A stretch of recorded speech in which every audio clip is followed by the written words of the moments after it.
It is now my distinct privilege and honor to introduce our two guest speakers with us this afternoon, both of whom are salutatorians for the class of 2018. Simone Digby began her Webb School career in 6th grade. Once she arrived, she made her presence known. She's been involved in math club, a member of the varsity swim team, where she's been selected as an academic All-American. She's participated in the Ethics Bowl, and she gives her time as a volunteer at Children's Hospital. Academically, she's a powerhouse. She's a member of the Mu Alpha Theta Honor Society, a National Merit Finalist, an AP Scholar with Distinction, and a member of the Cum Laude Association. When she speaks of her time at Webb School and what influences have guided her, she speaks of teachers like Mr. Shellist, Mr. Hammer, Ms. Norman, and Ms. Davies.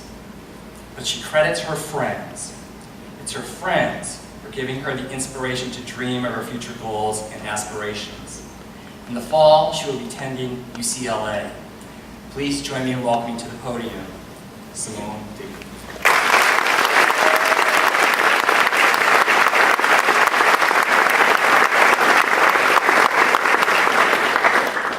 Good afternoon, everyone. Thank you for coming. When I was talking to Mr. Shellist about what the title of salutatorian means to me, I realized I didn't know. I knew that I was honored and humbled to be sharing the title with Spencer, but to be honest, the idea of ranking students based solely on their aptitude for schoolwork makes me pretty uncomfortable. I know that I'm only up here right now because I'm being recognized for a specific kind of academic intelligence, where there are so many people in the audience who are far more intelligent than I am. In order to properly demonstrate this, I'm going to borrow Howard Gardner's theory of multiple intelligences. He postulated that there is not just one category of general intelligence, but rather 8 separate types of intelligence. For example, someone who excels in the linguistic category has strong control of words, a deep understanding of their meaning, and reflects those traits even in other languages they learn. Fausto Rollhauser once complained to me that he zoned out while writing an English paper and accidentally wrote a page and a half in Spanish. Over spring break, when a lot of our grade traveled to the Dominican Republic together, Fausto would easily switch back into his original language and even successfully adopted a Dominican accent by the end of the week. I, on the other hand, dropped Latin immediately after my language requirement was filled because even learning a dead language was too much for me. Rachel Anderson is honestly a marvel to watch in our multivariable calculus class. While I stare at Miss Davis with an absolutely lost look on my face for the first 30 minutes after we learn something new, I can always see Rachel flying through the homework next to me.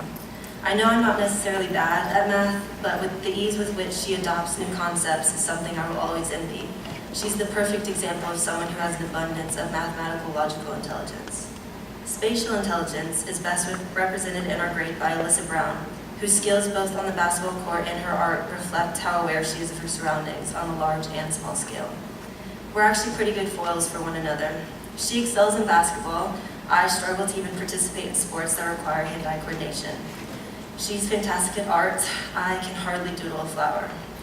Musical intelligence is one's sensitivity to pitch, rhythm, tone, etc., and also an ability to easily pick up and play new musical instruments. When I asked Holly Beatty how many instruments she could play, I felt like I needed to grab a pen and paper to write them all down. My personal experience of a few months of piano lessons in 5th grade pale in comparison to Holly's list of drums, guitar, ukulele, bass, and piano. Bodily kinesthetic intelligence, the ability to use your body to solve problems, is quite common in our grade. We have so many great athletes, but Nicolyn Hames tends to stand out. She has a flag in our gym, traveled to Argentina to represent the US, and is generally a wonder to watch on the volleyball court. I wasn't a bad swimmer, but I can't claim to be anywhere near the level of athletic that Nicolyn is. If you went to any Webb football games this year, you know who John Morrow is. Leading the call and response cheers was his specialty, and I've always envied his confidence and enthusiasm. He's our grade's best example of intrapersonal intelligence because of his knowledge and understanding of his own traits. I'm still trying to learn about myself and my public speaking abilities, so obviously I was never the one standing up on the wall, and I was far from being one of the faces of our senior class. Interpersonal, although it sounds similar, deals with a whole different set of skills. Interpersonally intelligent people like Hunter Green are sensitive to others' thoughts, feelings, and actions, and are able to seamlessly move from friend group to friend group. I've never been particularly close to Hunter, but having conversations with him is one of the easiest things I've done in high school, and I've never been particularly good at branching outside of my friend group on my own. The final category, naturalistic intelligence, is something that I've seen every day in John Andrews. He has a lot of knowledge about surviving in nature because of his years of hunting experience. Now, he's somewhat of a vegan activist and spreading his awareness of not only nature itself, but how humans interact with and harm that environment. I enjoy hiking like the average person, but I don't share the intense connection with nature that John has. Personally, I think that Gardner's theory is right. The fact that I could so easily list people from our relatively small grade who perfectly embody each and every category is proof enough for me. I know I only listed a few people, but I want to emphasize that all of you are intelligent. Sometimes, in an environment like Webb, it's easy to lose that certainty.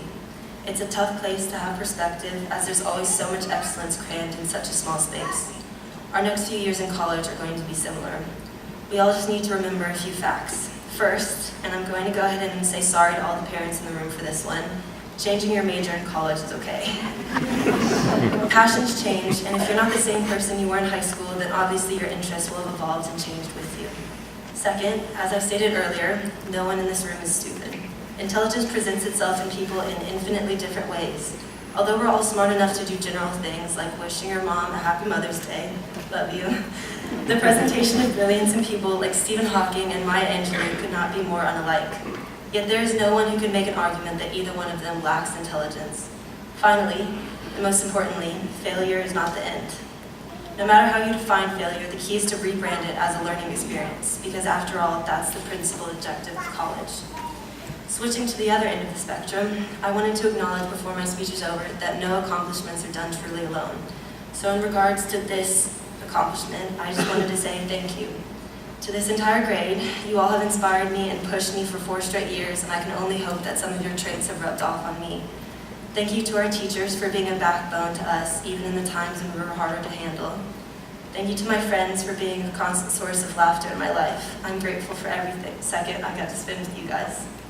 Thank you to my parents for not only putting up with me, but also providing for me and, most importantly, teaching me. I never would have gotten anywhere without all of you. So, again, thank you.